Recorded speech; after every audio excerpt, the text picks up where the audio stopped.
தேர்தல் வாக்குறுதிகளை மக்களிடம் கொண்டு சேர்த்தாலே போதும் ஆட்சி மாற்றம் வந்துவிடும் என்று முன்னாள் அமைச்சர் எம்.ஆர். விஜயபாஸ்கர் நம்பிக்கை தெரிவித்துள்ளார். கரூரில் சட்டமன்ற தேர்தல் குறித்து பகுதி நிர்வாகிகள் ஆலோசனை கூட்டம் நடைபெற்றது. இதில் கலந்து கொண்டு பேசிய விஜயபாஸ்கர், தலைமை யாரை முடிவு செய்து வேட்பாளராக அறிவிக்கிறார்களோ அவர்களை வெற்றி பெற வைத்து விடிய அரசை வீட்டுக்கு அனுப்ப வேண்டும் என்று கேட்டுக்கொண்டார். திமுக கூட்டணிக்குள் விரிசல் பிரச்சனைகள் உள்ளது என குறிப்பிட்டார். வாக்குறுதிகளை கொடுத்திருக்கிறார். அதை கொடுத்த வாக்குறுதி மட்டுமல்ல, சொன்னதை மட்டுமல்ல, சொல்லாததையும் செய்யக்கூடிய அரசு மாண்புமிகு புரட்சித் தலைவி அம்மாவுடைய அரசு.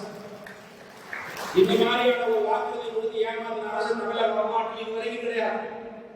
அவ்வளவு பொய்ய சொல்லிட்டு அவருக்கு ஒன்றும் தெரியாது. பாவம், டெய்லி குளிச்சுட்டு விக்கு வச்சு போட்டோ எடுக்கிறது மட்டும்தான் தெரியும். அதுக்கப்புறம் அவர் பார்க்க முடியாது. ஆனால் நம்முடைய பொதுச் செயலாளர் வாக்குறுதி சொன்ன வாக்குறுதிகளை கொண்டு போய் மக்கள்கிட்ட சேர்க்கணும். அதுதான் முக்கியம். இப்ப சொல்லியிருக்கிற 10 அறிவிப்பு தமிழகத்தில் ஆட்சி மாற்றத்திற்கான முதல் அறிவிப்பாக அமைந்திருக்கிறது.